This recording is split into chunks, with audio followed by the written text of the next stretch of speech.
ஒரு சென்டென்ஸு கேள்விப்பட்டிருக்கோம். அதாவது மன்னிப்போம் மறப்போம். இது ரொம்ப நல்ல ஒரு வாக்கியம்தான். ஆனால் நம்மளில் எத்தனை பேருக்கு இது செய்ய முடியுது? யாராவது நம்மளை உடம்பு ரீதியாக உபத்திரவம் பண்ணியிருப்பாங்க, மன உளைச்சல் நிறைய பேர் கொடுக்குறாங்க. அவங்களோட வாக்காலையும் ஆக்ஷன்ஸ்னாலேயும் செய்கையினாலேயும் நம்ம மனசை ரொம்பவே நோகடிக்கிறாங்க. அதெல்லாம் சரிதான், இல்லைங்கள.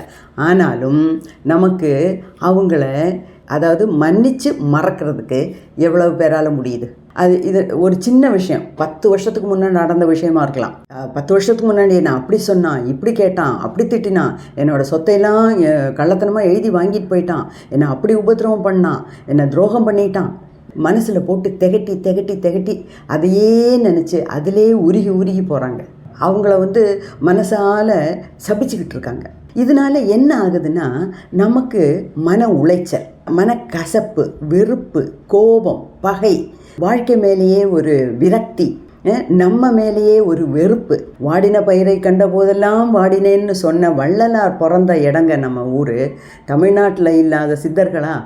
அவங்கெல்லாம் எவ்வளவோ சொல்லி வச்சுட்டு போனாங்க. ஆனாலும் நமக்கு இந்த 2 சின்ன விஷயம், அதாவது நமக்கு துரோகம் பண்ணவங்கள, நம்மளை காயப்படுத்தினவங்கள மன்னிக்கிறதுக்கும், மன்னிச்சா மட்டும் போகாது, அதை மறக்கணும். மன்னிக்கிறது நம்மளுக்கு நல்லது, மறக்கிறதும் நமக்கு நல்லது. இந்த மாதிரி எவ்வளோ பேரால் நம்ம செய்ய முடியுது?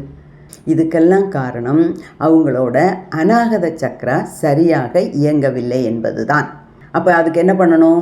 அநாகத சக்ராவை ஹீலிங் பண்ணணும். நான் கீழே கொடுத்துருக்க லிங்கை கிளிக் பண்ணி அநாகத சக்ரா வீடியோவை நல்லா கேட்டு பாருங்கள். அது மட்டும் இல்லை, நம்மளோட கைலாஷ் சேனல் தமிழ் இது சம்மந்தப்பட்ட நிறைய விஷயங்கள் அதில் பேசியிருக்கேன். அது எல்லா வீடியோவையும் போட்டு கேளுங்க.